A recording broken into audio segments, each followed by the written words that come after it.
Hello everyone, welcome to my channel. I am Palak Narak and today we are going to start with the brand new chapter, that is excretory system. Circulatory system complete हो चुका है, नहीं देखी है video तो please go check that out. अच्छे से explain किया था. Today we are going to start with excretory system. Excretory system में सबसे पहली बात क्या ध्यान में आती है, ऐसी कोई भी चीज जो हमारी बॉडी में से बाहर सिक्रीट हो रही हो, नहीं एक्सक्रीट हो रही हो. There is a difference between secrete as well as excrete. ठीक है, हम लोगों को ऐसा लगता है जो हमारी फीकस होती है वो भी एक्सक्रीशन में इंक्लूड होती है. मेनली जो यूरिन होता है वो ही सिर्फ एक्सक्रीशन में इंक्लूड होता है, that's it. But text books में दिया होता है स्वेट भी, लंग्स के बारे में कार्बन डाइऑक्साइड भी, ये सब चीज़ें भी दी हुई होती है. ऐसा माना जाता है कि ये भी एक्सक्रीट होती है. लेकिन पर्टिकुलरली अगर मैं अच्छे से बोलूँ तो सिर्फ यूरिन ही एक्सक्रीट होता है. डिफिकेशन यानी फीकस जो होता है वो एक्सक्रीशन में इंक्लूड नहीं होता.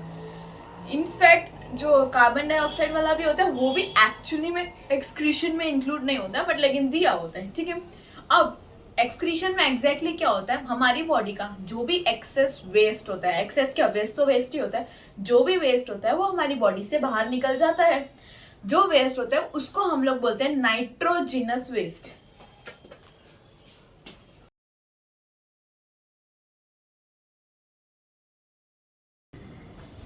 हमारी बॉडी के अंदर जो वेस्ट बनता है उसको हम बोलते हैं nitrogenous waste. Nitrogenous waste includes urea, uric acid as well as ammonia. ये सब बनते कैसे हैं, हमारी बॉडी के अंदर जो भी प्रोटीन्स होते हैं, जो भी एक्स्ट्रा प्रोटीन्स होते हैं, वो क्या करते हैं, अमाइनो एसिड में टूट जाते हैं. अमाइनो एसिड और प्रोटीन का मतलब आपको कैसे समझ में आएगा, जैसे आप मान लो कि अमाइनो एसिड एटम है, ये सिर्फ ऐसा हाइपोथेटिकली मान लो, इससे याद रहेगा. अमाइनो एसिड एटम है, एज वेल एज जो प्रोटीन है वो एक कंप्लीट मॉलिक्यूल है या पूरा एलिमेंट है. ठीक है, तो atom atom atom atom atom बहुत सारे एटम मिलके कंप्लीट मॉलिक्यूल बनाते हैं. सिमिलरली बहुत सारे अमाइनो एसिड की जो चेन होती है उसको हम बोलते हैं प्रोटीन. बहुत सारे मतलब लिटरली बहुत सारे अमाइनो एसिड एक साथ लगे होते हैं. तो प्रोटीन क्या करता है, अपने आप को तोड़ देता है, अमाइनो एसिड में ब्रेक डाउन हो जाता है. अब अमाइनो एसिड, पहले ये बता देती हूँ,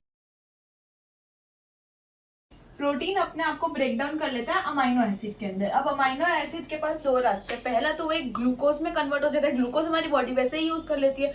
दूसरा वो कन्वर्ट हो जाता है यूरिया के अंदर. और ये जो प्रोसेस होती है वो होती है लिवर के अंदर. लिवर के अंदर अमाइनो एसिड जो भी होता है वो यूरिया के अंदर कन्वर्ट हो जाता है. एक पूरी प्रॉपर साइकिल होती है जो हम आगे स्टैंडर्ड्स में लर्न करते हैं. लेकिन अभी आपको ये समझना है कि अमाइनो एसिड यूरिया के अंदर कन्वर्ट हो जाता है, वो लिवर के अंदर होता है. तो कहाँ से आया यूरिया, प्रोटीन से. इसका मतलब जितने भी नाइट्रोजनस वेस्ट है वो सब कहाँ से आए, प्रोटीन से.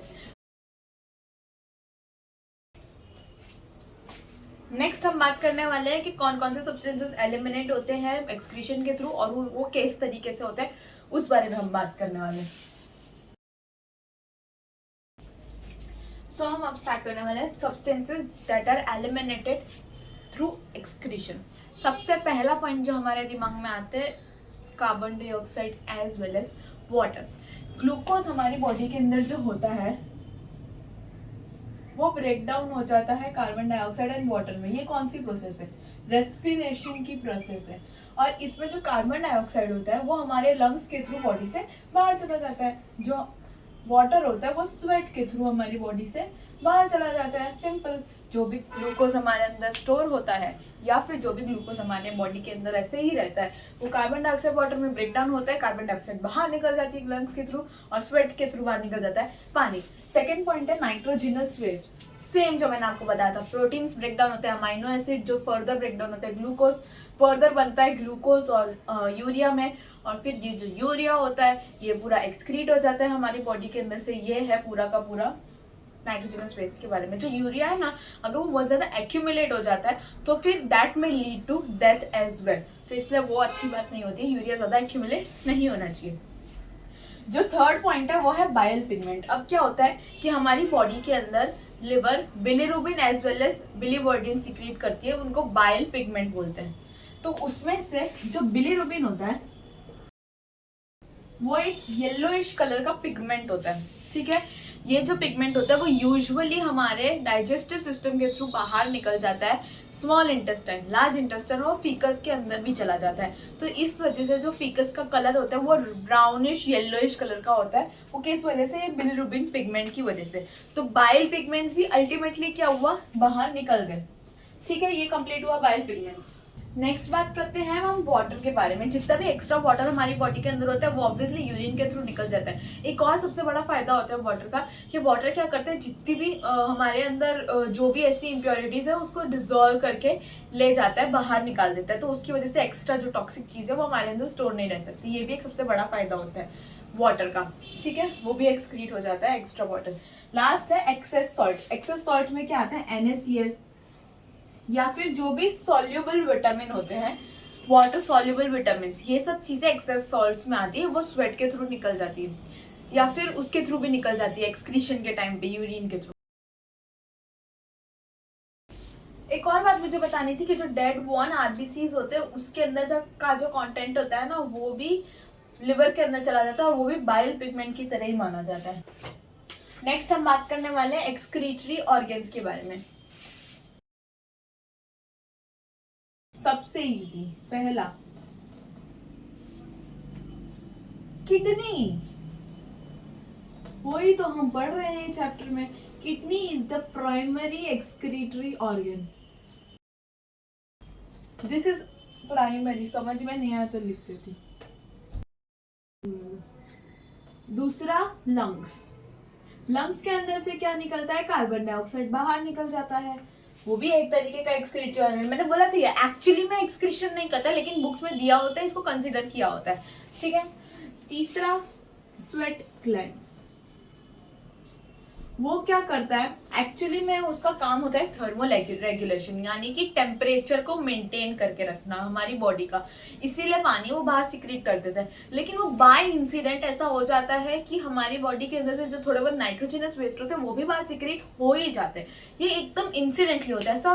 उसका मेन मोटिव ये नहीं होता कि मेरे को नाइट्रोजनस वेस्ट बाहर सिक्रीट करना। उसका मेन मोटिव होता है thermo regulation.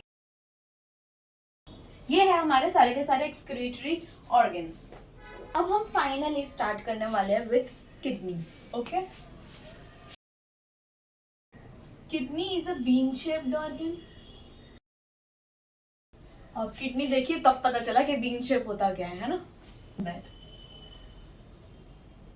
This is something bean shape. Next, इसकी 10 सेंटीमीटर इसकी लेंथ होती है, एज वेल एज 6 सेंटीमीटर इसकी विड्थ होती है।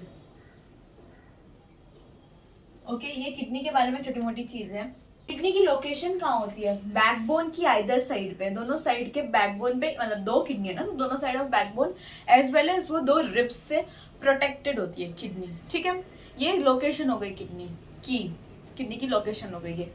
नेक्स्ट अगर हम बात करें किडनी के बारे में, तो इम्पॉर्टेंट ये है कि जो राइट किडनी होती है, राइट किडनी मतलब ये साइड वाली, यहाँ वाली जो किडनी होगी,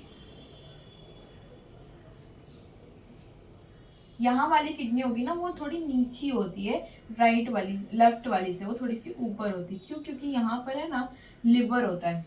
लिवर को स्पेस अकोमोडेट करने के लिए जो राइट वाली किडनी है वो थोड़ी सी नीचे प्रेजेंट होती है। ठीक है, ये किडनी हो गया। अब हम स्ट्रक्चर पढ़ेंगे किडनी का पूरा।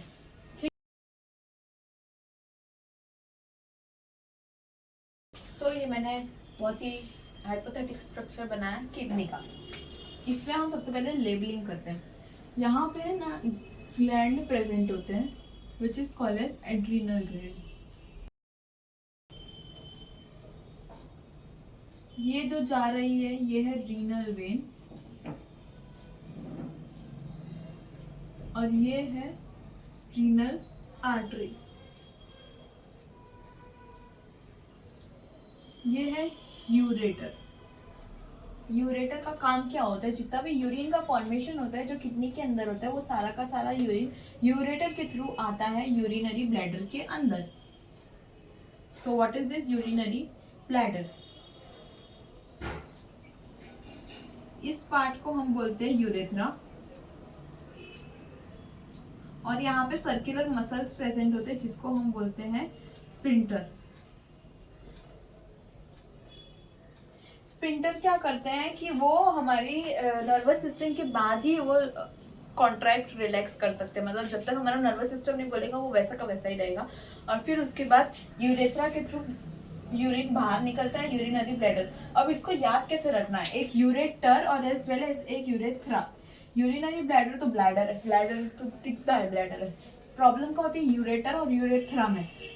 यूरेटर एक नाम एक बहुत ही हैवी है, तो यूरेटर मतलब एक बड़ी सी पाइप जैसा दिख रहा है। यूरेथ्रा, यूरेथ्रा से छोटू सा नाम दिख रहा है, तो इसलिए वो यूरेथ्रा मतलब सिर्फ ओपनिंग है ना जो, उसी को यूरेथ्रा बोलते हैं। अब जहाँ पे ये पॉइंट होता है ना, इसको हम लोग बोलते हैं हाइलम। हाइलम इस पॉइंट को बोलते हैं जहाँ से ब्लड वेसल्स और ये जो यूरेटर है ये बाहर निकल के आ रही है। इससे हमारा ये किडनी का जो आउटर स्ट्रक्चर है वो कंप्लीट होता है। इससे पहले हम इनर स्ट्रक्चर, इंटरनल स्ट्रक्चर पे पढ़े। एक पॉइंट बता देना चाहती हूँ कि एक होता है यूरिनेशन। यूरिनेशन मतलब यूरिन का बाहर निकलना। यूरिनेशन का एक और नाम होता है, दैट इज मिक्चुरेशन। यूरिनेशन को मिक्चुरेशन भी बोलते हैं, ठीक है। Again I am going to revise this. यहाँ पे प्रेजेंट होता है रीनल ग्लैंड, ये है जो यहाँ के अंदर गुजरी रीनल वेन, रीनल आर्टरी। ये यूरेटर होता है जो बड़ी सी से पाइप होता है जो यूरिन यहाँ से यहाँ पे लेके जाता है। ये यूरिनरी ब्लैडर है जो यूरिन को स्टोर करके रखता है जब तक पूरा ये फिल नहीं हो जाता। ये बहुत ही ज्यादा इलास्टिक होता है, अच्छा खासा बढ़ सकता है। अगर यूरिन स्टोर करके रखना हो ना तो बहुत बड़ा भी हो जाता है, इतना बड़ा नहीं, बड़ा हो जाता है। यूरेथ्रा जहाँ से यूरिन बाहर निकलता है, और स्पिंटर एक सर्कुलर मसल्स होते हैं, मैं लिख देती हूँ, सर्कुलर मसल्स होते हैं जो प्रेजेंट होते हैं, ठीक है। Next we are going to start with internal structure of kidney.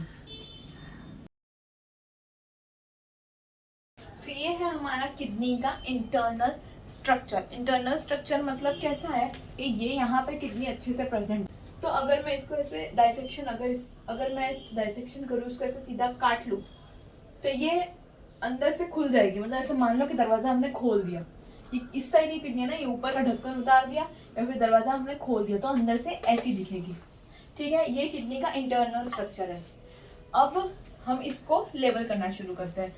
सबसे पहले जो हम ऑलरेडी लेवल कर चुके हैं वो करते हैं। सब ये है रीनल आर्टरी, नहीं रीनल वेन है। आर्टरी तो रेड कलर की होती है, वेन तो ब्लू कलर की होती है, ठीक है ना, चला लेते हैं थोड़ा बहुत। रीनल वेन, रीनल आर्टरी, ये जो पॉइंट है इसको हम क्या बोलते हैं, हाइलम, हाइलम बोलते हैं। अब ये है बड़ी सी पाइप, यूरेटर।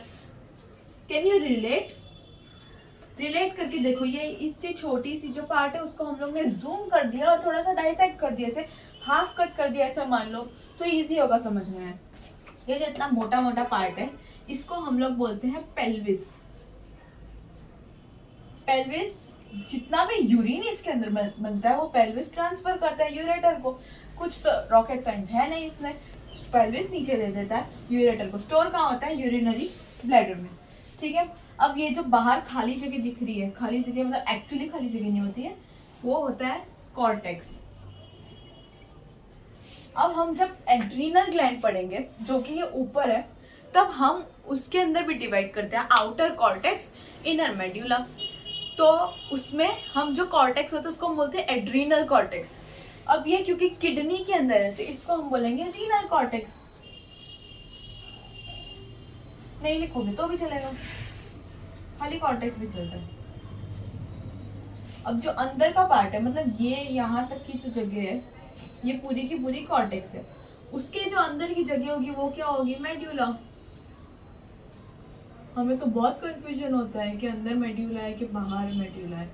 इसको ऐसे याद करो, inner medulla, outer cortex. I am हर कोई सेल्फिश है, एवरीबडी इज ईगोइस्टिक, तो I am every time I am. तो आई और M, inner medulla, outer OC, outer cortex, OG नहीं ओसी, ठीक है। ये इजी हो जाएगा ऐसे याद करना। और भी जो लेवलिंग है वो है ये जो ट्राइंगल जैसे स्ट्रक्चर दिख रहे हैं वो जैसे दिख रहा है हम उसका नाम भी सेम टू सेम वैसा ही रख देंगे, पिरामिड।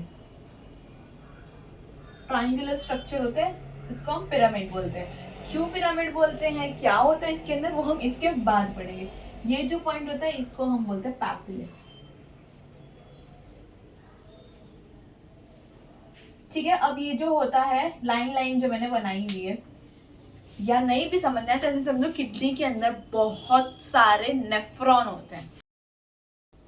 नेफ्रॉन या फिर यूरिनिफेरस ट्यूब्यूल, रीनल ट्यूब्यूल, बहुत सारे नाम होते हैं, लेकिन वो structural as well as functional unit of kidney, मतलब जो सबसे छोटी यूनिट होती है structurally as well as functionally kidney के लिए, वो होता है नेफ्रॉन। इसीलिए उसको ऐसे इंग्लिश में, हाई-फाई इंग्लिश में बोलते हैं structurally as well as functionally smallest unit, वो होता है nephron.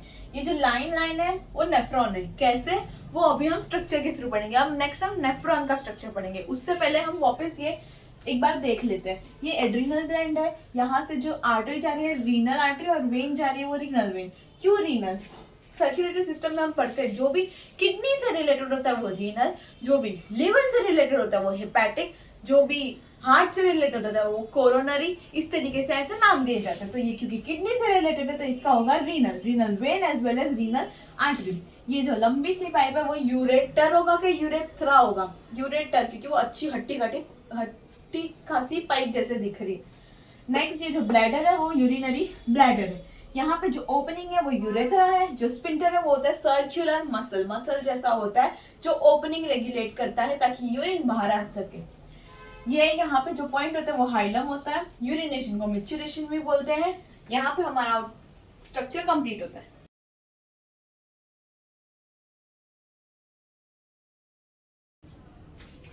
Okay, so now let's start with the structure of nephron.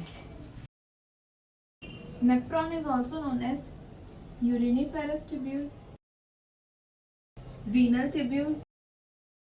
Renal means kidney, so it is also known as kidney tubule. Why tubule? Tubule is because it is like a tube-like structure going round and round basically. इसलिए उसको tubule बोला जाता है, right. अब हम labelling के साथ start करें तो ये जैसा कप लाइक स्ट्रक्चर है, ऐसे यू शेप्ड है, दैट इज बोमेन्स कैप्सूल। बो किसी इंसान का नाम नहीं, कोई मैन का नाम नहीं, it's known as Bowman's capsule. Capsule जैसा दिख रहा है, ऐसे ऐसे खड्डे जैसा, जिसके अंदर जो बहुत सारी ब्लड वेसल्स बैठती है, दैट इज ग्लोमेरुलस। ओके, ये जो नेटवर्क ऑफ कैपिलरीज है that is glomerulus. Bowman's capsule, ये जो कप लाइक स्ट्रक्चर है दैट इज बोमेन्स कैप्सूल। अब क्या होता है, बोमेन्स कैप्सूल जिसको मैं B.C लिख रही हूँ और ग्लोमेरुलस जिसको मैं G लिख रही हूँ, उन दोनों को मिला के हम बोलते हैं मैल्पिजियन कैप्सूल और मैल्पिजियन कॉर्पस। कुछ लोग मैल्पिजियन बोलते हैं, कुछ लोग मैल्पिजियन बोलते हैं, दैट डिपेंड्स। ठीक है, मतलब ये वाला पार्ट और ग्लोमेरुलस ये दोनों मिला के क्या होगा, मैल्पिजियन कैप्सूल या कॉर्पस। ठीक है, ये वाली एक अलग नाम की होगी, ये वाली एक अलग नाम की होगी। इसको हम बोलते हैं इफरेंट आर्टीरियोल, इसको हम बोलते हैं एफरेंट आर्टीरियोल। जो घुस रही है वो एफरेंट आर्टीरियोल, जो निकल रही है बाहर वो इफरेंट आर्टीरियोल। अब बहुत सारे बच्चे इसमें भी कंफ्यूज होते हैं कि ए लिखना है कि ई लिखना है। तो मेरे को ये बताओ कि हम लोग अल्फाबेट्स लिखते हैं इंग्लिश के, तो पहले क्या आता है, ए आता है कि ई आता है? दैट इज ऑब्वियस ए आता है। तो इसलिए जो किडनी के अंदर सबसे पहले घुसेगी या फिर नेफ्रॉन के अंदर सबसे पहले घुसेगी that is a, afferent arteriole. जो बाहर निकलेगी वो इफरेंट आर्टीरियोल। जो बीच में नेटवर्क ऑफ कैपिलरीज बनाएगी एकदम गुच्छे के जैसे, उसको हम बोलते हैं ग्लोमेरुलस। ग्लोमेरुलस के अलावा यहाँ पे एक कप लाइक स्ट्रक्चर होता है जिसको हम बोलते हैं बोमेन्स कैप्सूल। बोमेन्स कैप्सूल के अंदर है ना बहुत ही ज्यादा थिक भी नहीं बोलोगे, एकदम थिन जैसी एकदम सिंगल लेयर ऑफ सेल्स होती है, जिसको हम बोलते हैं एपिथेलियम्स, एपिथेलियम बोलते हैं इन शॉर्ट। किस तरीके से प्रेजेंट होती है, सिंगल लेयर की तरह से प्रेजेंट होती है। ये बोमेन्स कैप्सूल के अंदर प्रेजेंट होती है। बोमेन्स कैप्सूल से अगर हम आगे जाते हैं तो वी गेट पीसीटी। पीसीटी का फुल फॉर्म यहाँ लिख देती हूँ,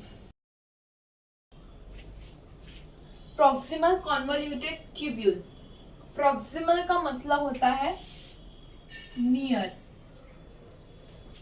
मतलब नियर किसके, बोमेंस कैप्सूल के नियर, वो लिखा दूर है लेकिन पीसीटी है तो इधर ना बहुत ही ज्यादा कॉइल्ड ट्यूब्यूल होती है, इसलिए उसको कॉन्वोल्यूटेड ट्यूब्यूल बोलते हैं। और प्रॉक्सिमल मतलब बोमेंस कैप्सूल के पास में है, नियर में है, इसलिए उसको प्रॉक्सिमल बोलते हैं।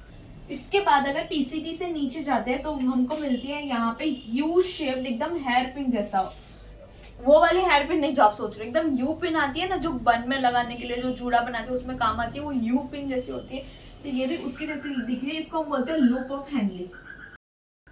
लूप ऑफ हेनले पीसीटी बहुत ही ज्यादा कॉइल स्ट्रक्चर है, उसके बाद ये यू शेप जो फॉर्म होता है वो लूप ऑफ हेनले है, उसके बाद वापस एक कॉइल स्ट्रक्चर आता है जिसको हम बोलते हैं डीसीटी। डीसीटी का फुल फॉर्म होता है डिस्टल कॉन्वोल्यूटेड ट्यूब्यूल।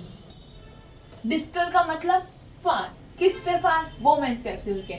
हम जो भी कॉन्वोल्यूटेड ट्यूब्यूल देख रहे हैं उसको with respect to Bowman's capsule देख रहे हैं। अगर वो बोमेंस कैप्सूल के पास है तो प्रॉक्सिमल कॉन्वोल्यूटेड ट्यूब्यूल, बोमेंस कैप्सूल के दूर है तो डिस्टल कॉन्वोल्यूटेड ट्यूब्यूल। सेम जितने भी टर्म्स हैं उनको बाइफरकेट करो, पता चल जाएगा। प्रॉक्सिमल कॉन्वोल्यूटेड ट्यूब्यूल, प्रॉक्सिमल मतलब पास, किसके पास, बोमेंस कैप्सूल के पास। कॉन्वोल्यूटेड ट्यूब्यूल मतलब ऐसे बहुत ज्यादा कॉइल करी हुई ऐसे घूमी हुई होती है, इसलिए वो कॉन्वोल्यूटेड ट्यूब्यूल। ये जो नेटवर्क लाइक स्ट्रक्चर है वो ग्लोमेरुलस, कप लाइक स्ट्रक्चर है बोमेंस कैप्सूल। इन दोनों को मिलाएंगे तो हम बोलेंगे उसको मेल्फिजियन कॉर्पसेल या मेल्फिजियन कैप्सूल। ये जो पार्ट है उसको हम डीसीटी बोलते हैं, डिस्टल कॉन्वोल्यूटेड ट्यूब्यूल, और नीचे जो ये लूप बन रहा है उसको हम बोलते हैं लूप ऑफ हेनले। इसके बाद यहाँ पे जो यूरिन बन के इकट्ठा हो जाता है इसको बोलते हैं हम कलेक्टिंग डक्ट। कलेक्टिंग डक्ट में यहाँ पे जितना भी यूरिन बनता है वो इधर इकट्ठा हो जाता है। यूरिन कहाँ से बना, यहाँ पे ब्लड कैपिलरीज है, ब्लड कैपिलरीज के अंदर जितने भी वेस्ट थे वो सारे के सारे फिल्टर हो जाते हैं बोमेंस कैप्सूल के अंदर, वो आगे आगे आगे आगे और फिल्टर होते जाते होते जाते होते जाते और कलेक्टिंग डक्ट के अंदर वो पहुंच जाते हैं। कलेक्ट, अब ये जो नेफ्रॉन है इसको हम लोगों को ये किडनी के अंदर प्लेस करना है अगर, तो हम कैसे प्लेस करेंगे, बहुत छोटा छोटा बनाऊंगी मैं, अच्छे से देखना। यहाँ पे होगा बोमेंस कैप्सूल, सी शेप स्ट्रक्चर, यहाँ से आएगा पीसीटी, पीसीटी नीचे जाएगा लूप ऑफ हेनले बनाएगा।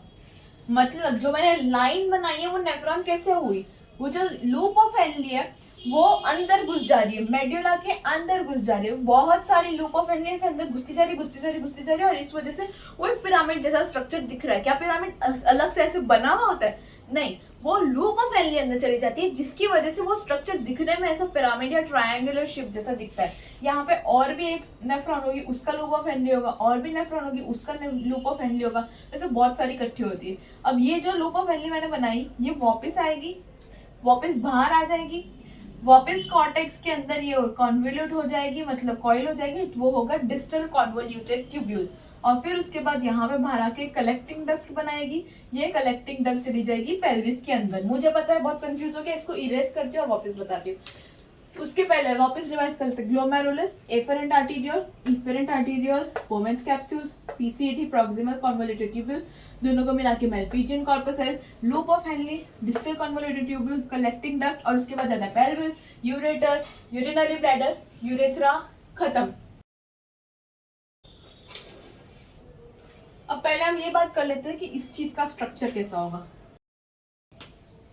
ये है हमारा बोमेंस कैप्सूल, आई होप दिख रहा है सब बराबर से। यहाँ पे है ग्लोमेरुलस, ये बोमेंस कैप्सूल, ये यहाँ पे जाएगी पीसीटी बनेगी, पीसीटी फर्दर यहाँ पे अंदर चली जाएगी, लूप ऑफ हेनले बनाएगी,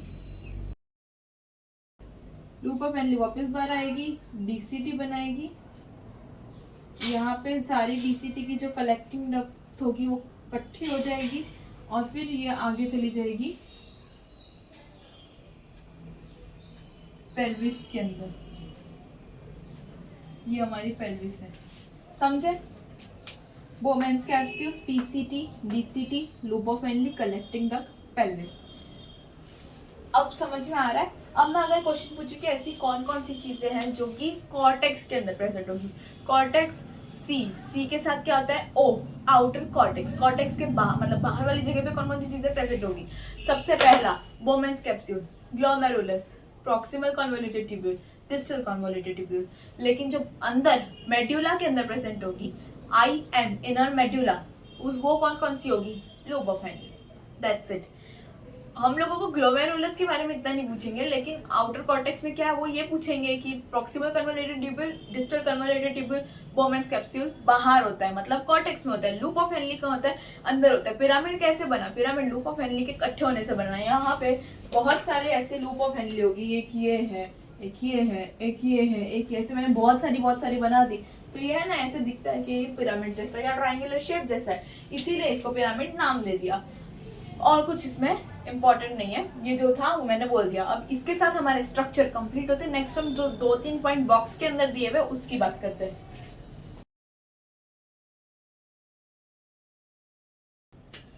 नेक्स्ट हम छोटी मोटी बात करने वाले हैं हमारी किडनी के बारे में या फिर नेफ्रॉन के बारे में। नेफ्रॉन की अगर मैं डायमेंशंस बताऊं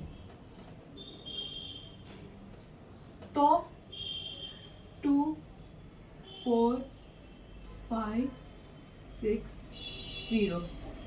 ये क्या है? ये ट्रिक है डायमेंशंस लर्न करने की। 60 kilometre, 4 to 5 centimetre, 2 million.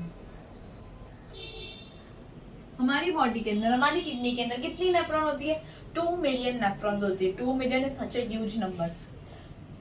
4 to 5 centimetre होती है ट्यूब्यूल की लेंथ। 60 किलोमीटर अगर हम ऐसे एक के बाद एक अगर रखते जाएंगे तो जैसे हम लोग ने कैपिलरीज में किया था वो 100,000 किलोमीटर होती है। इसमें अगर हम लोग ऐसे एक के बाद रखते जाएंगे तो वो 60 किलोमीटर जितनी बड़ी सी लेंथ बनती जाएगी। ठीक है, इसको कैसे रखोगे? 2, 4, 5, 6, 2 मिलियन उसका काउंट है। 4 to 5 सेंटीमीटर लॉन्ग है या उसकी लेंथ है। उसके बाद 60 किलोमीटर उसकी लंबी वाली अगर हम प्लेस कर देंगे तो लंबी लेंथ बनती जाएगी। अब 3 वैल्यूज दी हुई है आपको। सबसे पहली वैल्यू कि कितना ब्लड पास हो जाता है ग्लोमेरुलस से विद इन 1 मिनट, तो 1 लीटर ब्लड पास हो जाता है। अब ग्लोमेरुलस से ब्लड कितना फिल्टर होता है 24 आवर्स में या फिर 1 डे में, तो होता है 160 लीटर्स। अगला कितना यूरिन हमारी बॉडी में से निकलता है वो होता है 1.2 litre. I will write that.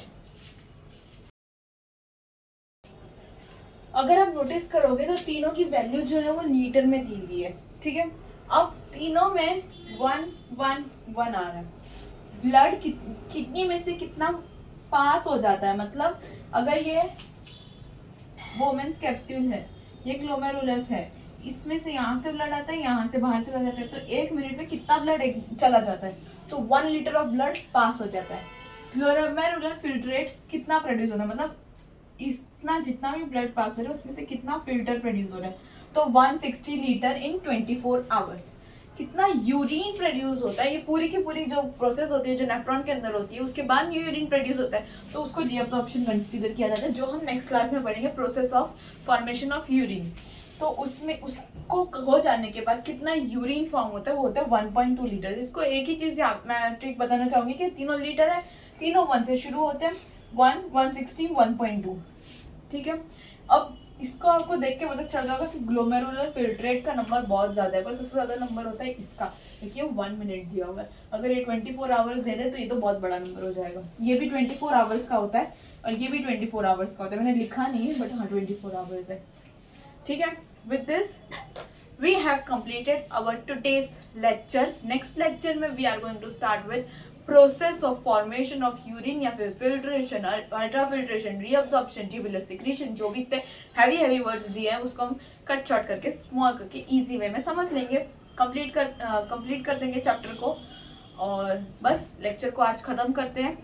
इसको टेक्स्ट बुक में से थॉरली रीड कर लेना, नहीं तो भूल जाओगे जो भी एक्सप्लेनेटरी पार्ट है। That's it, thank you for watching.